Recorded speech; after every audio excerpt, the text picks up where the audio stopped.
There is a crisis in women's sports. It affects the health and well-being of our best female athletes. Distance runners that overtrain and underfuel are at the greatest risk of all. This cycle has devastating effects on the female body. It starts when athletes believe that in order to run fast, you have to run thin. The consequences aren't visible, and it becomes critical when she loses her period. This cycle is most commonly known as female athlete triad, or RED-S. It often results in physical injury, disordered eating, and mental health issues. The long-term damage doesn't really take effect until years later, and by that time, it's too late. I looked emaciated, and I was so clearly tired. I was already experiencing the effects of estrogen loss, amenorrhea, anemia. I had osteopenia by the age of 21 and was diagnosed with osteoporosis by 25. I have the bones of an 85-year-old.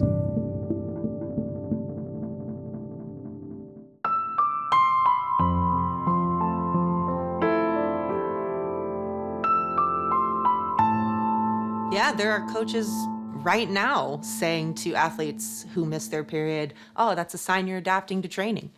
I mean, would you tell an athlete who has a concussion that that's good, it means you're trying hard? I mean, it's ridiculous.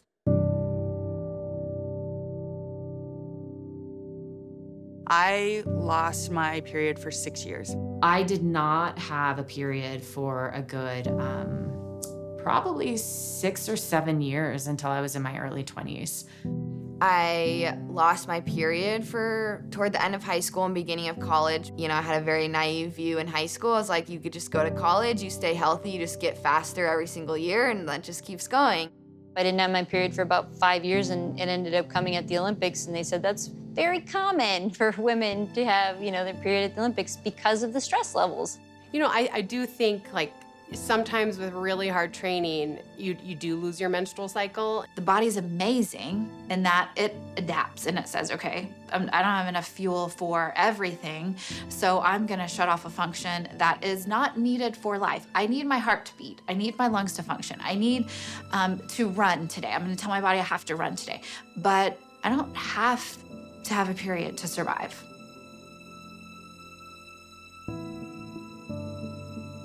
But the consequences are generally more serious for a female that underfuels. Yeah, I've had several stress fracture injuries in my career, stress reactions and fractures. There was one particularly really bad one in my femur, in my right femur. I ran the US championships in 2010, and I probably shouldn't have raced.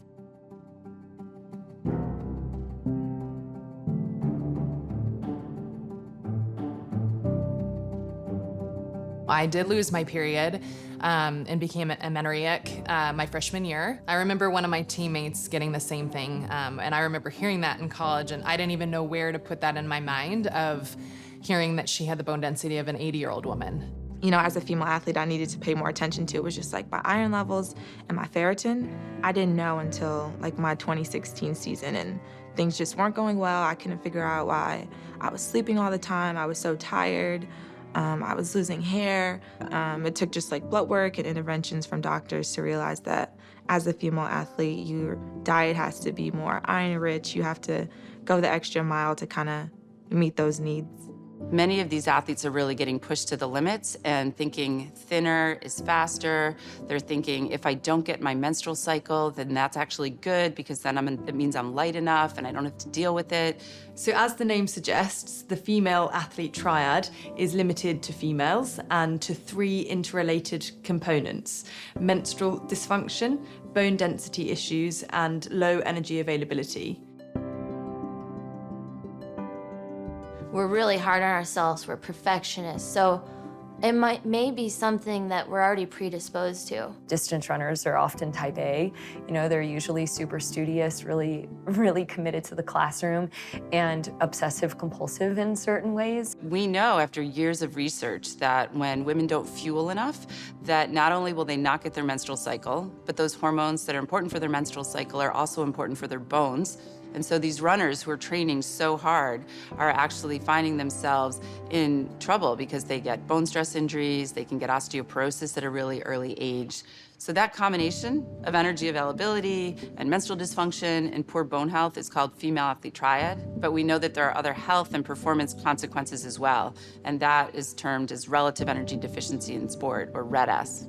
So that's the responsibility that we have ahead of us, is to redefine women's sports on our terms around our physiology and our development.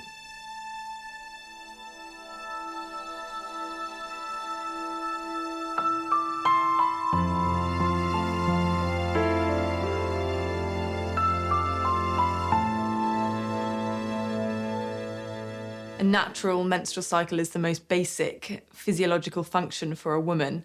And the fact that we are so easy to dismiss them, so easy to cover them up with contraceptives and to ignore when they're going wrong is a real concern for our generation.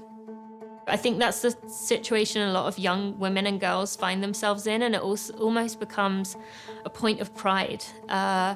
If you lose your period, wow, I must be working really hard. I must be doing something right. You know, I haven't had my period for a certain period of time. That means I must be doing something good. Like, I must be hitting the right weight level.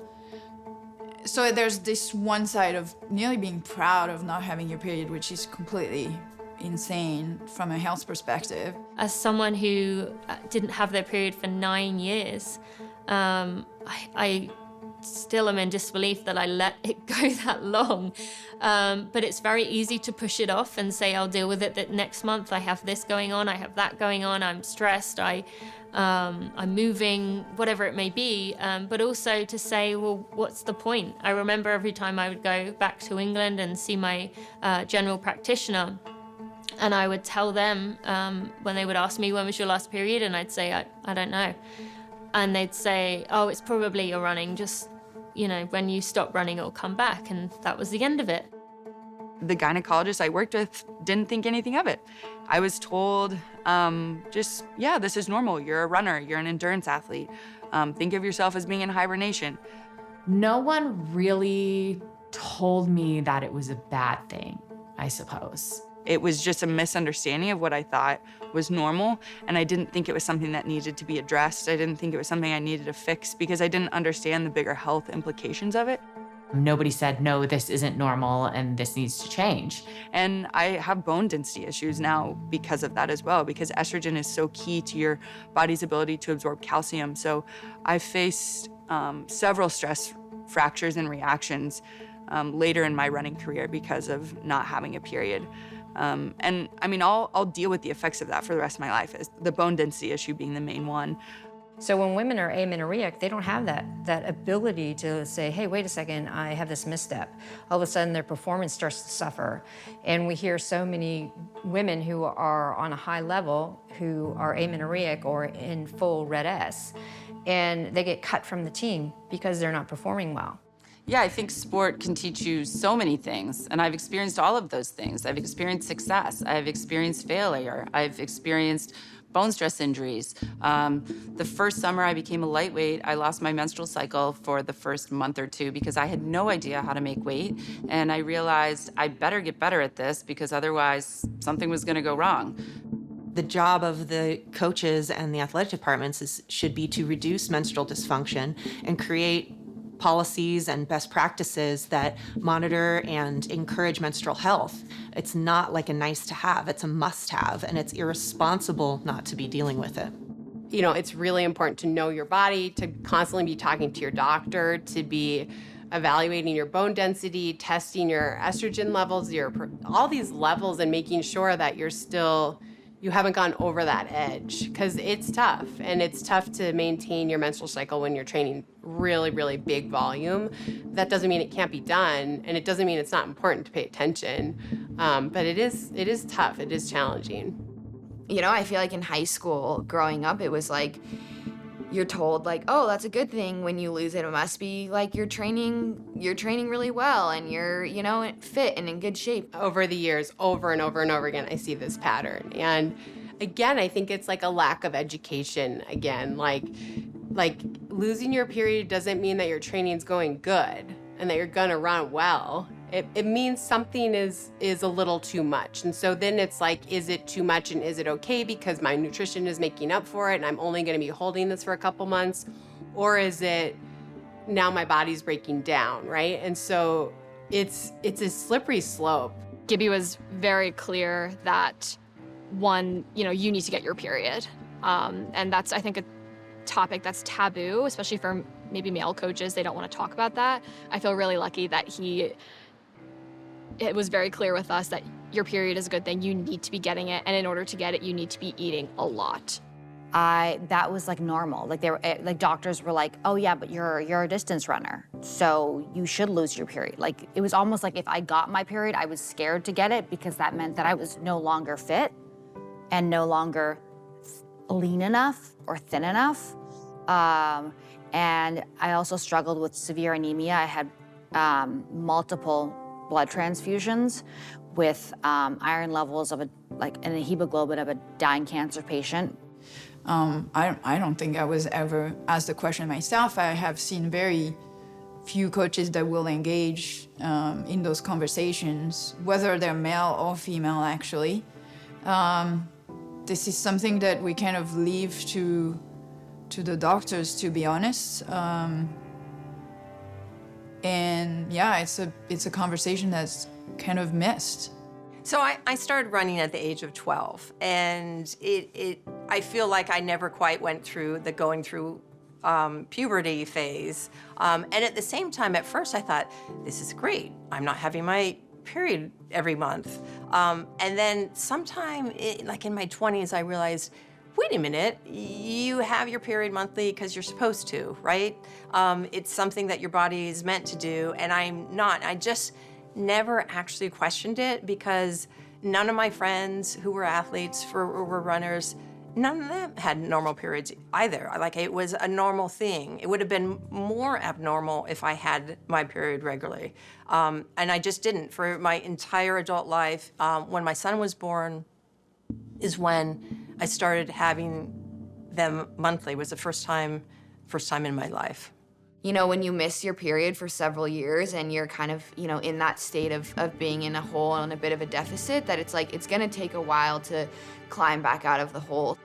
Because I think it can be really easy to slide back into old habits because you're like, okay, this isn't working, like this isn't preventing me from getting injured. I think it's very difficult to not look at other people being successful who maybe have lost their periods, but it's not sustainable. I was shocked. I mean, I've always had a regular cycle ever since 7th grade. My advice, and this is not perfect and not everyone can do it, always is don't really have them train hard until they have gone through puberty. That was something my mom and I had talked about that she was really smart about, I think, was when I was growing up. I mean, I didn't start competitively running until a year or two after I started my period. People have to let that happen, and that is really hard to go back and do at 18 or 19 if it doesn't happen while they're in high school. I mean, I saw some meme, some post about this somewhere, that if men had a menstrual cycle, then it would be studied down to what day is the best day to perform. And whatever truth or non-truth there is to that, I do think that it's something that does need to be studied more and does need to be talked about more. I just think that there's different ways that we could instill like confidence in women, or like just acceptance around a menstrual cycle, because it's still so crazy to me that that's a taboo like topic. When they have their period, it's a sign that they're a healthy athlete. Because if we don't, and we don't have a period, then we start getting down this rabbit hole of, you know, the tendon missteps, soft injury or soft tissue injury, osteopenia in young girls. And it's really, really, really difficult to come back from low bone density. So if we start coming back down to the education and reinforcing the fact that getting your period is a healthy thing, that is performance enhancement, If we change that negative talk around the menstrual cycle to having more empowerment and more of a positive emphasis on getting your period, then it feeds forward into less injury, less time off, better performance, better adaptation, better mental skills, better overall ideas about how they are as female athletes.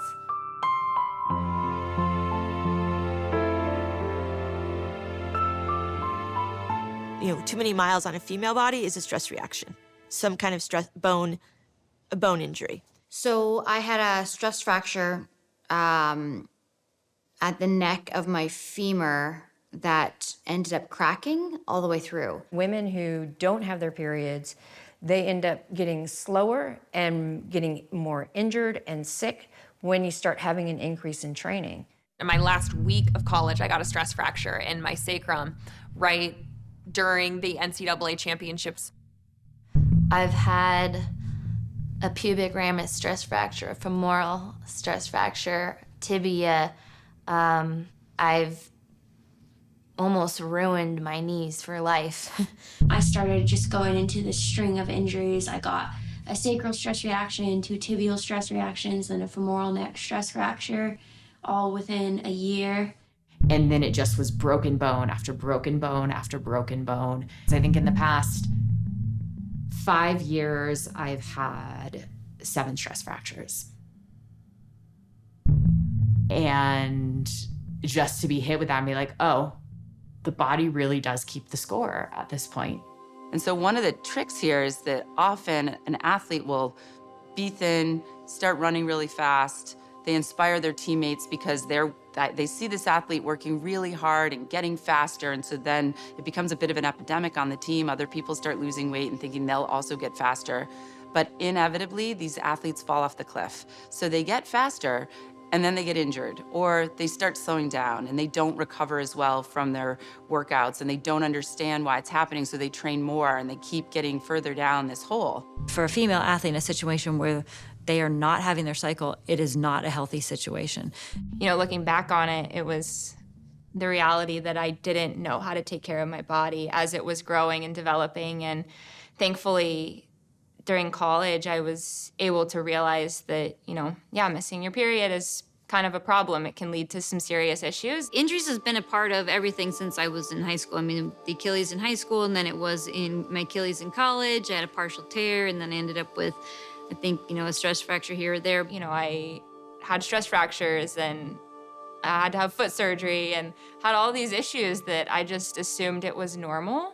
So in 2019, I tore my plantar fasciitis. I was running 200s in spikes and totally just stepped wrong, and it completely snapped. In 2017, after having a sacral injury, which was definitely the worst injury I've ever had by far. In and out of a few different injuries, like I had plantar, and then I had another thing in my foot. So I had a sacral stress fracture in high school, and I did have a femoral stress fracture in 2019. Yeah, in college, I got injured a couple of times and had to come back from that. I tore my labrum in my hip when I was a sophomore. I had to come back from that. I tore my plantar fascia in college as well when I was a freshman, and had to come back from that. For me, that kind of year of having a bit of disordered eating, missing my cycle, I think started this whirlwind of injuries with my first sacral stress fracture. And then after that, just kind of each year I have struggled with pretty major injuries. And I think it's something that kind of had lasting effects for me for years. I'm not gonna listen to my body like I used to. I'm just gonna smash it like I really want to. And of course, that didn't work out. In the beginning, they thought I was having mini strokes.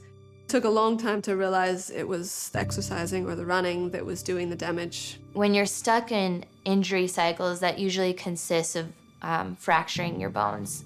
And then also in 2018, my kidney actually failed, and they didn't know why. But they kind of ultimately brought it to overusage of over mileage. Your body tells you, when you're doing too much and when you're pushing too far.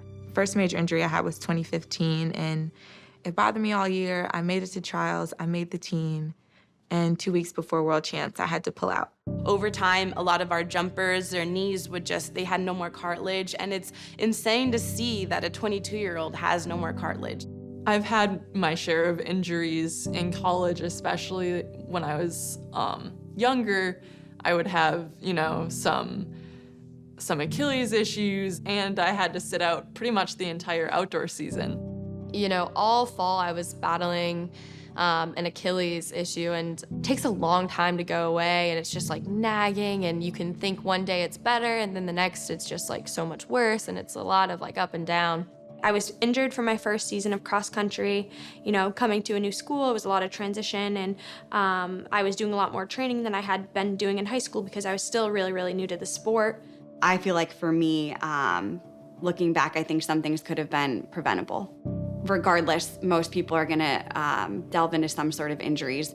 Over the summer, I had an IT band injury, and I was like, okay, I don't think that pro running's for me, and I was starting to figure out what I was gonna do with my life. Because I think it's really easy for, younger girls to drop out of sport when you start to, hit these roadblocks or hit these setbacks or have, a year, 2, 3 of these injury cycles and feel like, oh, maybe my body's not meant for this. And I think I definitely went through that in college. I was like, maybe I'm just not meant to run. Like maybe, I need to find something else. And I think that was a really scary thought, because I think, from the time I was in high school, I was like, I want to do this professionally, I have these really big goals.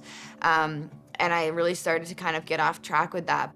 I've seen some of my teammates do start to have the onset of osteoporosis. And so at that point, they just need to stop running and get healthy. So after my third Olympic trials in Eugene, Oregon, I just moved there, and that was supposed to be my prime. 27 years old, Olympic trials on my home track, really set up as a perfect cinematic story. But I missed the team by one spot. I had a broken navicular. I needed surgery afterwards, a pin put in it. There was a big question mark as to whether I'd return to elite sport at all. You got to be really careful, and if you do get stuck in an injury state, then you really need to address what you're missing, and making sure that you're getting supplements and eating, more than anything, just eating properly. Like, forget about what you look like in the mirror, forget about the scale. It's about listening to your body, and it really can be quite simple if we don't overcomplicate it. I had a fibular on my right leg. I had 2 fibular stress fractures, which even though I went to the Olympic Training Center in Colorado Springs, they tried to figure it out through force plate analysis, could never figure out why. Torn my hamstring at the insertion several times. We're just like at the very top. Knee surgery on my right leg, chondromalacia twice, and they had to go in and scrape it. Honestly, all of them were overuse injuries. I just trained hard all the time. I figured if I was the hardest working athlete out there, I would make the Olympic team. Of course, the harder you train, the more likely you are to get hurt. So, which then makes the, when you do get hurt, then the more devastating, because it's so tied to your identity. That feeling of like when you get injured as an athlete, there's a lot of baggage that comes with that, like a lot of shame and embarrassment. You blame yourself. You feel like, this is happening, must have been something that I did. If you go through puberty early enough and stay regular, as a female distance runner, your bone density is probably better, and you're a lot less likely to deal with those things. But one of the best ways to prevent that injury cycle is to just make sure you're staying healthy in all aspects, and then your bone density doesn't suffer, and you're able to handle the training, the increased training as you get older. It's the intoxication that comes from doing really well and winning, beating people. It can kind of, that short-term fix overwhelms, the long-term cost of like, oh, I might have osteoporosis when I'm 25. And the disordered eating that can last a lifetime. My second year as a professional runner, I competed well. I did what I went there to do. I was running times that I could only dream of. I was competing against women I had seen on TV. And then it was after that season where my mentality was like, okay, I'm gonna do everything I can to hold on to this. And that's where another vicious cycle began of manipulating my food, my exercise, and it became a world of its own outside of training. And interesting enough how it, backfires. It wasn't helpful in any way, led to injuries. And that's where the deeper, darker depression set in.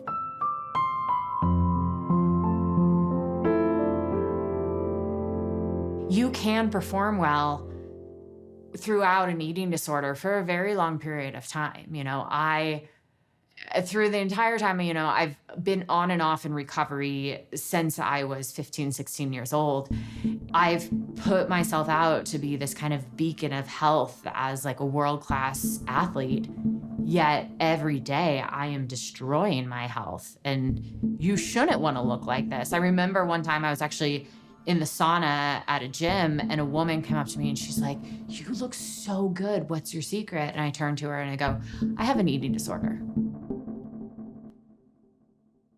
Yeah, there was a period where I didn't have a period for, 4 or 5 months, and I definitely was not eating enough, and I just became very obsessive over what I was eating and how much, and what are other people eating and how much are they eating, and that kind of like stress and kind of mental like exhaustion of just constantly thinking about stuff like that is tough. And for that, like, I definitely had to go see someone, and I needed to figure out why I feel this way, and where are these thoughts coming from, and how to kind of reframe my mindset. Yes, so unfortunately I was living with an athlete who had a severe eating disorder, and before I was put into that house by my coach, somebody had warned me and said, "Are you sure you're going to be able to cope with this? Because it's really quite difficult to live with." And I had almost laughed it off. I had said, "Oh, I'm the last person on this planet who could ever manipulate their body or their diet in order to be thinner." And actually, when I was in such close contact with this particular individual, it was contagious. It was incredibly difficult to focus solely on my way of eating. And this particular athlete was faster than me, she was lighter than me, she looked more like an athlete than I did, and so I wanted all of those things, and I thought that I was doing whatever it took to achieve that. But actually I was doing long-term damage to my own health, and it impacted me greatly. It really began the summer between my sophomore and freshman year. And when I came back for cross country in the fall, it was apparent that my weight had changed and my appearance had changed, and my coach addressed it head on. He took me to this area on the wall. There's a plaque of all the records that are set, all the school records, and on the very bottom, it's dedicated to a woman who was on the team who had died from anorexia. And he told me, "This is not gonna be you, and I love you, and I care about you, and we're gonna be here for you."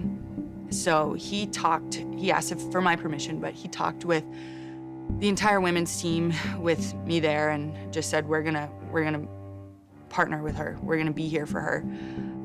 So I was instantly surrounded by accountability and love and compassion, and also a little bit threatened with, if you don't get healthy, at least physically, where you're not gonna be able to compete. So it was just addressed head on. Certainly, mental health, there's a component for underfueling and mental health piece of it. Sometimes getting refueled can really help that depression and anxiety, or helping that relationship with food and helping to understand the truth about food. I, went through the cycle of, okay, I can't eat because I need to lose weight because I want to look like the other runners, I want to be skinny, to being like starving and then binging on whatever I could get my hands on, and then purging, and then binging again and purging again. And who knows how many times I would do that in one night, and then the cycle starts again the next morning, because you wake up and you're like, okay, I'm not gonna eat today, or I'm gonna eat very little. And then the second you mess up and you eat something you're not happy with, you're like, well, messed up, might as well binge because I'm starving. And then you purge again, and then the cycle starts again the next day. I think all kind of distance runners a little bit have a little bit of an eating disorder, not eating disorder, disordered eating, I think. You know, you just really want to kind of maintain that fine balance between, you know, being lean and not, you know, have that disruption of your cycle. It was my sophomore year that my body really couldn't handle that level of restrictive eating. So I just kind of got myself through those 4 years until finally my senior year, I reached out for help and got treatment myself. And due to my own experience and my own recovery process, and what I was able to do to fully recover, I just really was interested in supporting other people through that process, other athletes through that process, and being a part of changing the culture and working on the prevention side. Again, because there's so much misinformation out there about nutrition, it makes it very confusing. And so there's sometimes a lot of anxiety and fear just about what to eat and how much to eat and how it's gonna have its effect on your body. And so that's a big piece of nutrition education. And so my job is to really just to teach them the truth about nutrition. And there's a lot of education around our thoughts, which affect how we feel, which affects how we behave, right? And so if somebody's having a lot of anxiety about if they should eat a certain food or not, education around that piece of it is important. No one's body is not going to be negatively impacted by restrictive eating and overtraining and having low energy availability. It's not if it's going to happen, it's when. There will be negative health consequences, and it probably is going to shorten your running career. Risk factors and warning signs for eating disorders and depression, you know, are very common in the world of athletics. And so everyone should know just the basics. We always recommend taking a mental health first aid training, and that's really what we're trying to help stand up through the USOPC so that all coaches, staff, family members, and athletes can have access to that basic level of understanding. You know, what does it look like when someone's struggling? How do I start a conversation and what can I do? The truth of that is that it means that you are not healthy. It means that your body is not doing all the things that it's supposed to be doing because it's not getting enough nutrients, enough energy, and you're not getting the estrogen that you need to form your bones and your brain in those critical years.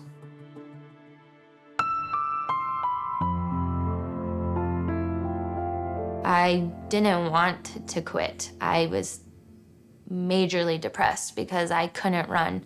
It felt like I'd been playing to this beautiful music all along in my career, and suddenly the music really stopped. Later on in that journey that I would say I was in a really dark depression. Through all of that, I think I really underestimated what a toll that mental, emotional stress took on my physical body, because then almost immediately my body just started breaking down with real physical injuries. Mentally, I needed to take my life back as a 21-year-old. I was still in college. There was still a lot of things that I needed to figure out that I needed to do as a college student that I felt like I was a little bit robbed of. And when I got injured, it was like, okay, well, I could either continue to be depressed and unable to compete for my team, or I can do what is best for me. Always struggled with some level of anxiety around competing, and I think that led itself in a lot of ways to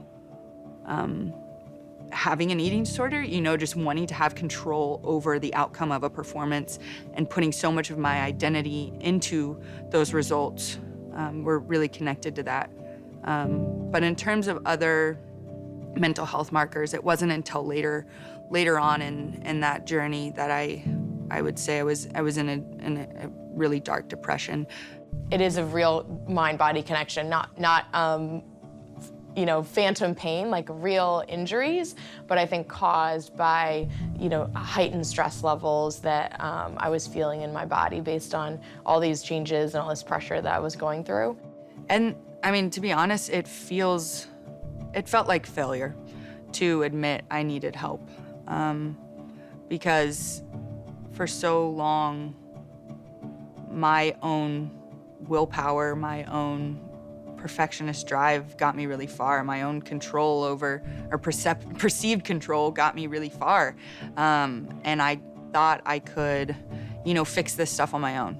I was like, okay, I'll just adjust my behaviors. Boom, I'm ready to go. And I couldn't.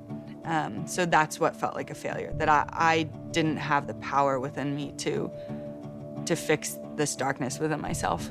So when women are in the early stages of starting to lose their menstrual cycle, and you'll have times of estrogen dominance and fluctuation of estrogen, it will cross the blood-brain barrier, cause this hypersensitivity of the serotonin receptors, and you'll have this sudden depressive symptom, and then it abates, and then depressive symptom, and then it abates. Funny, because it was the injuries that forced me into getting therapy. I got in for sports psychology, but then ended up really working on much deeper issues I really had never dealt with.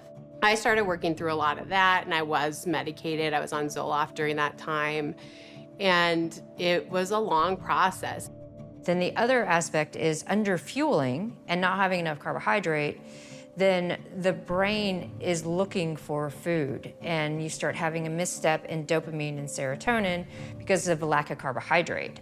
So when you start having low energy intake as well, then it perpetuates depression. So it's like a 1-2 whammy of the actual instigation of depression in female athletes from a physiological perspective. I think you're hard-pressed to find somebody that hasn't been 1 degree removed from it. So there are people in my life, and it's hard because, when someone you love is depressed, you're not equipped to fully help them navigate that. And that's really when it's important to seek an expert's help. I have seen tons and tons of teenagers, young female athlete, really struggle from a mental health perspective. I mean, I don't even know if I know anybody who didn't. That it can be very tough mentally and emotionally, for someone who is really invested in what they're doing, loves the sport, and sees themselves possibly going backwards or not progressing.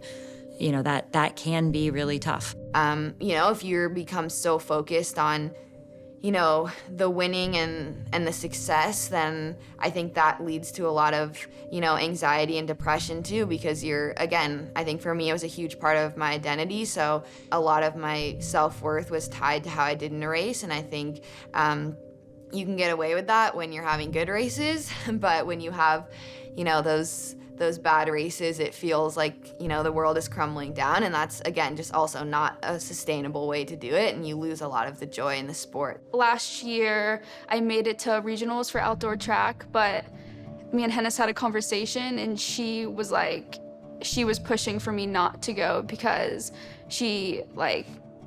because my mental health wasn't doing as well with racing. And so she was like, I don't want this to set you off the edge and hurt you more. So she was the one who was like, well, we both made a decision to not go, which I'm very fortunate to have a coach like that, because it was the right decision, and I'm glad she didn't make me go to regionals just because I made it. And I remember coming home after my dad had passed away. I was obviously very upset, and I was crushed and sad, and I was sick, and things were just kind of spiraling a little bit. So she sat me down and was like, you're not racing this season. You're done for the season. You're gonna focus on outdoor, take some time for yourself, spend a few days at home, don't come to practice, just do the things that you need to do for yourself right now.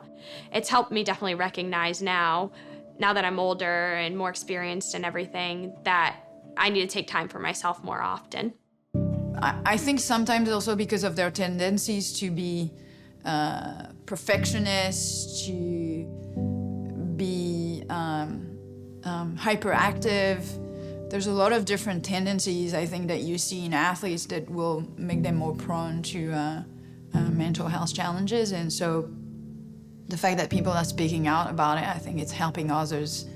Yeah, we're taught to keep it in, not pay attention to it, instead of feeling it, let it pass, and moving on to the next emotions. If you're hyper-focused on performance, some important things like the overall general health of an athlete can be let slide. So I think that's why sometimes it's more important to focus on health than performance, because performance will come as long as you're doing sustainable practices to develop as an athlete. Definitely have experienced it before. I'm prepared for it to happen again. And thankfully, I think I have more tools and resources and people in my circle to lean on for help or talk to about it. And I think that the conversations that are happening around mental health, or just that they're talking about the post-Olympic blues or depression, is helping us athletes to realize, like, when it starts, like, okay, I need to talk about this now versus letting it go on for too long. Something I've actually already spoken with my therapist about, and that, we're, already addressing how to approach like that kind of emotional crash after, an event that you've thought about for 5 years is over. And, I think the big thing will be reassessing goals and setting new goals and, realizing, for myself, I think there's still a lot left in my running career that I want to accomplish. That's, I think, what'll be keep driving me forward. The best time of my life and the highest point of my life at the time, to go then to such a deep and low sadness and deep anxiety. And I remember signing my contract, and I wasn't excited. I was stressed. I became a wreck, and I think that was just really a big wake-up call to me, to really hone in on my mental health and make sure that that is always going to be taken care of. I talked about that with my mental coach this summer, when I felt like I got to a point where I wasn't doing very well, mentally and emotionally, and I was frustrated, feeling like I thought I addressed this, I thought that I had gotten over this, I was healed, and then realizing that you're never done with mental health. You're never oh, now I'm mentally healthy, check the box, I never have to work on that anymore. I think it's really important to look at this logically, to study the brain, to study the body, and figure out what is the best way to procure athletes that are not only physically superior, but also that are mentally okay, emotionally okay, because burnout's a real thing, mental health is a real thing, and pushing athletes to the brink isn't the right thing to do for a human being or for an athlete. I really feel confident that more and more people speaking out about the importance of their long-term mental health is going to help us all.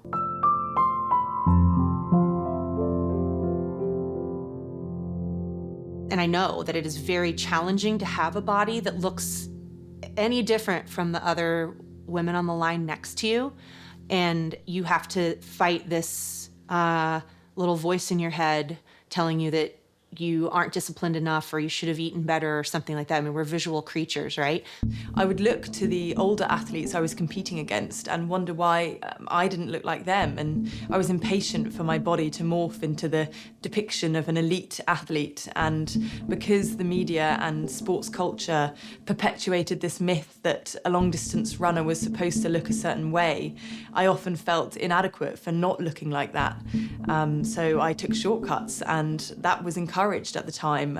Every time I lost weight or changed my body composition, it was rewarded as though I was finally doing what it took to be at the best level I could be.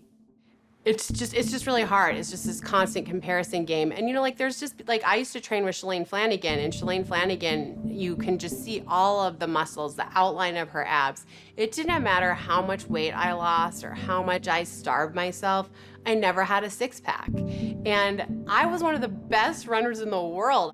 Everyone's body's different, and so I think it is super hard now, because it seems like there's this thing to point to and I need to look like that, but the reality is only freaks of nature can look like that. Once I clicked, okay, I want to be a pro runner, I want to be great at this, I looked at pictures of pro runners, and I saw that they all looked super thin, and I was like, oh shoot, I need to look like this.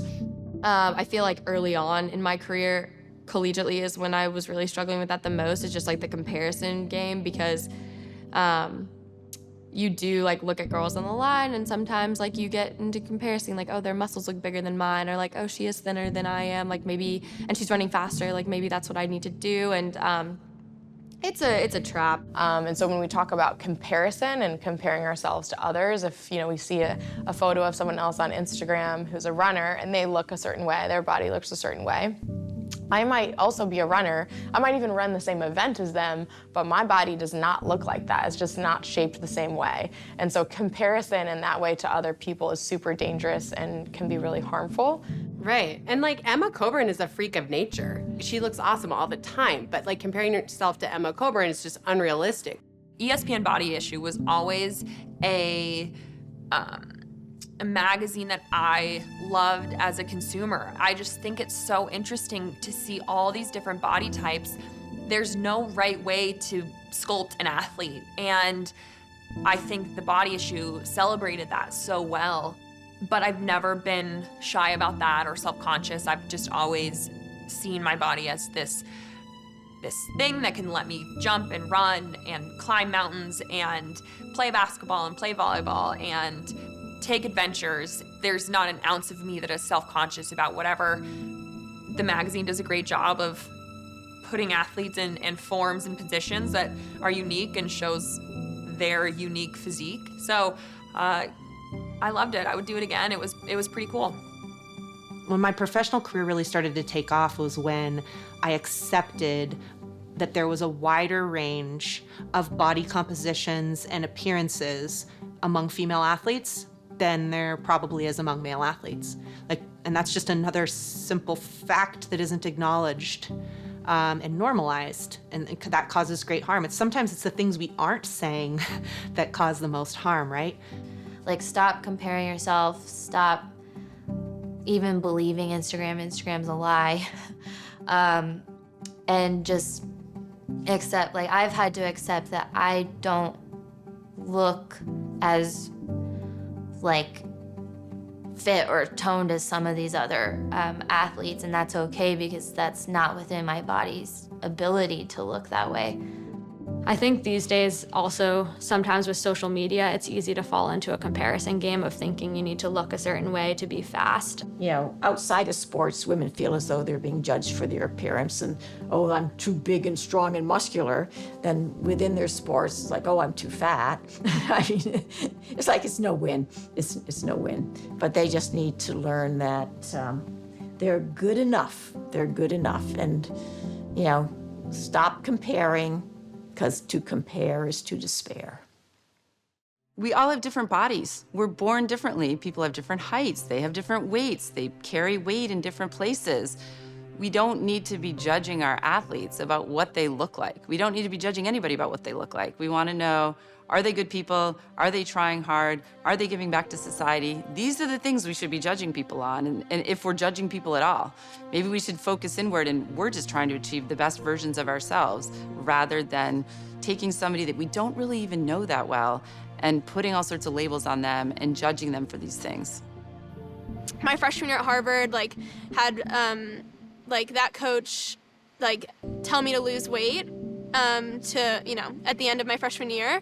And so, obviously I transferred, kind of just hoping to get away from the mess. And then my, second semester at Oregon had that coach, tell me the same thing. Coming from a background of having an unhealthy relationship with food in high school, and then having my coach tell me to lose weight after my freshman year, and overtraining my freshman year and being really burnt out. And I think my running really suffered because of that. So it's I couldn't escape from this whole concept of my body isn't the ideal fat percentage, and I need to lose weight because of that. And at the time I was not eating a lot, because I was so self-conscious about everything and was being told constantly that my body wasn't the way it was supposed to be. Yes, they are thin and they think they're doing well, but their percent fat Z-score, where their percent fat lies, is too low for them to be menstruating. It's too low for a lot of their hormones to be kicking in. I would again argue, how are they performing? How do they feel? Sometimes someone feels much better with a little bit more fat on their body, they're able to think more clearly, they're able to run better. And so it's about their personal number, where their personal set point is, where they function optimally. But you don't want to overstudy the athlete to the point that it's making everybody neurotic and the athlete's not allowed to breathe a little bit and relax. We know that for elite level performance, there needs to be emotional health there involved. These are not robots. These are people who need to be able to take a break. They need to be able to have food that they enjoy. No food should be off limits.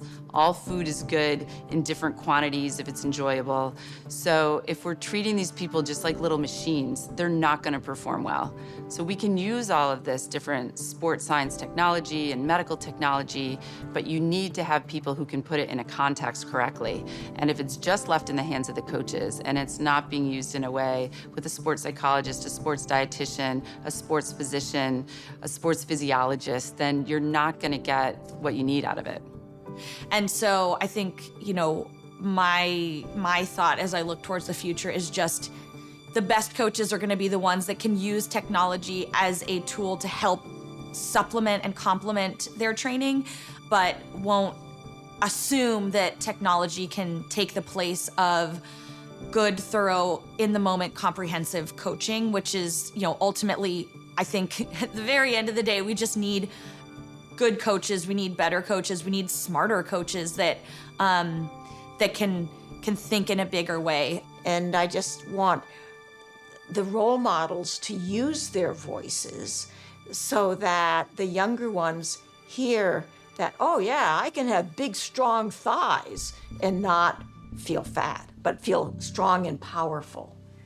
That they can use their voices to say, yeah, I always felt bigger than everybody else on the team, but I was number one because I was well-fueled and powerful. These are the stories that need to be told.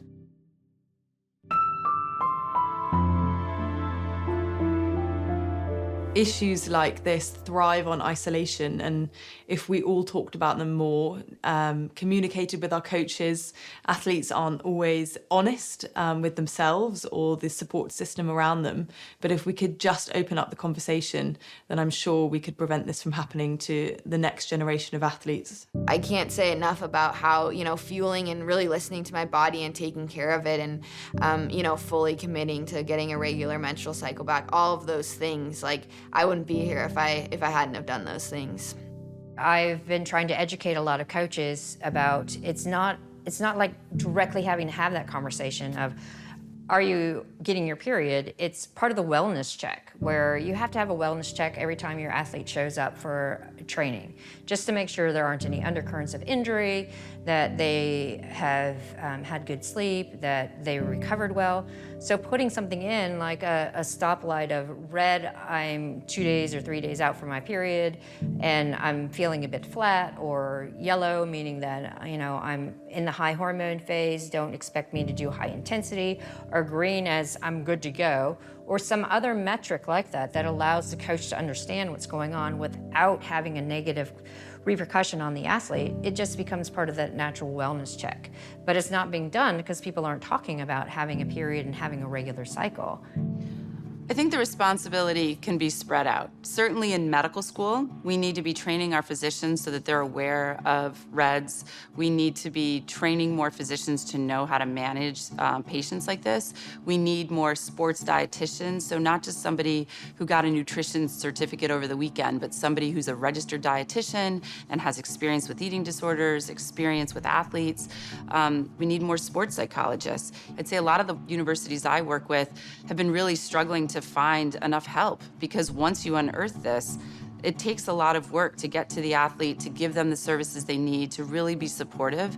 And so people are working really hard. We need more professionals in this area. So how do we fix this? Education. That's parents, that's athletes, and that's coaches. We need to do it in a way that supports women's health for the long term. Are you getting a period? Are you at a healthy BMI? You're not rewarded as a coach for taking a long-term view of cutting back because you don't want your kids to, your female athletes to get the triad. That's not what's celebrated, and you can't see it. So it's really hard, I think, for coaches and school administrators to, have the long-term, keep the long-term view in mind, because we're in such a rush in this country to succeed and achieve at younger and younger ages, and it's just very hard for schools and coaches to do the right thing. A lot of the excuses that people have is, oh, well, I don't want to talk about it, it's too personal.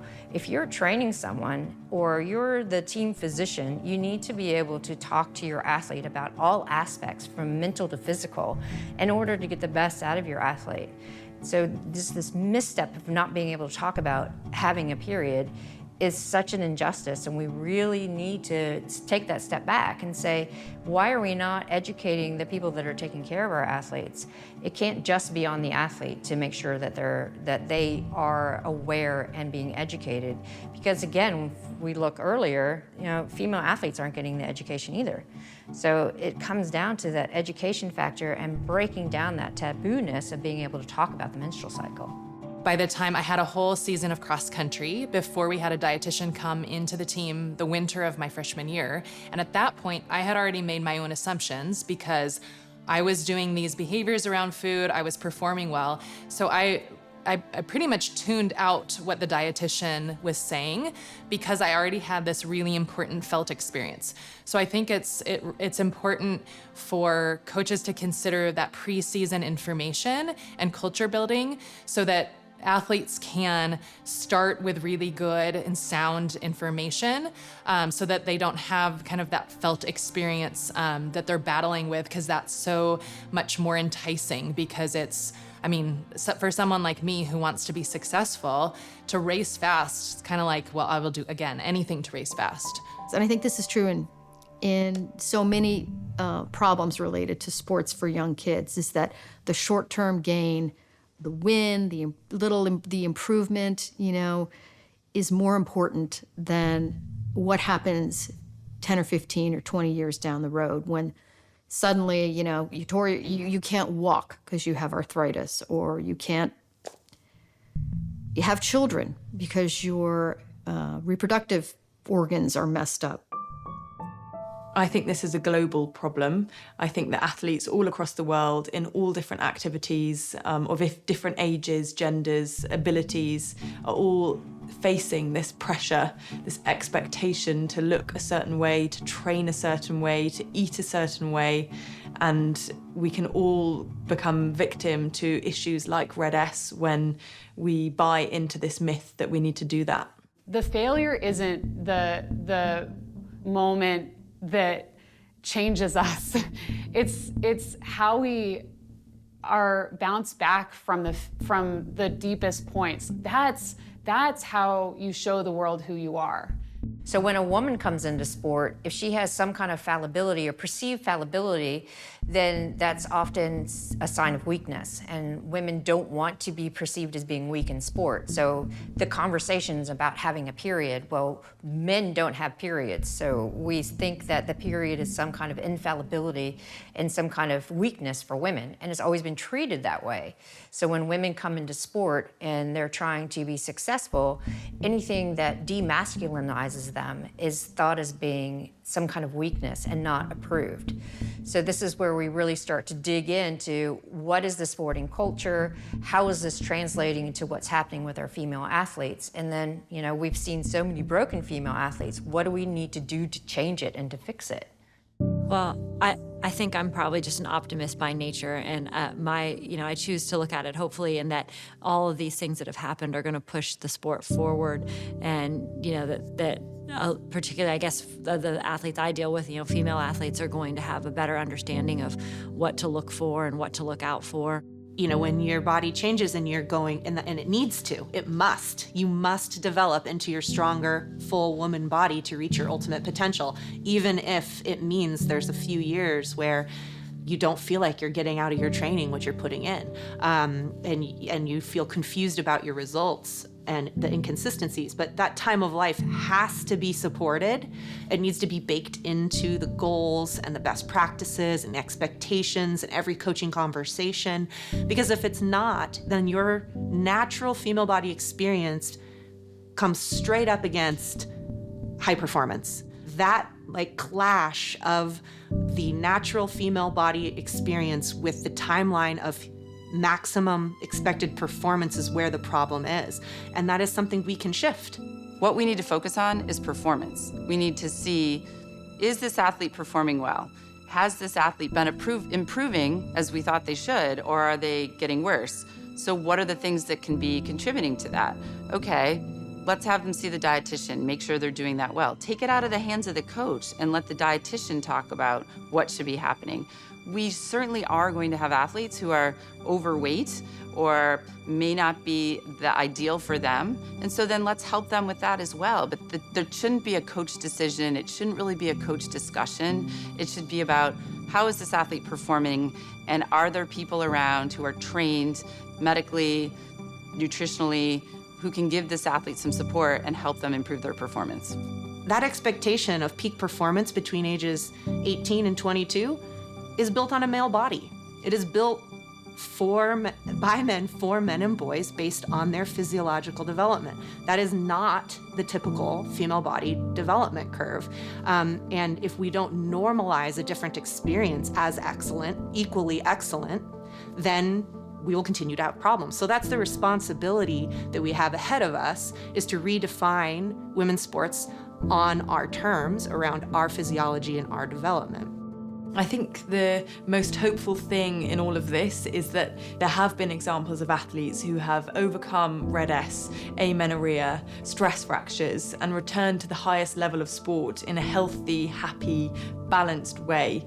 And we need more role models, more examples of people doing that and talking about doing that.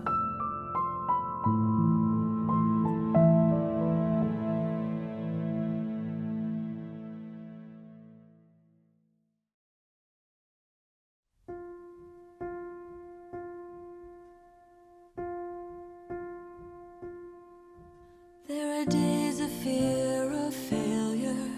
There are days of cannot lose. The difference can be simple, and it's up for you to choose. You have the gift of winning, and it's not without a price. But you control your future, and you're gonna win the fight. When the bonfire is still burning, but the crowd is all gone home, the cheering has gone silent, and you're left with the unknown. There's a new one waiting to be lifted and consumed. The life of a hero can be behind you way too soon. The heart of a champion is tested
chance.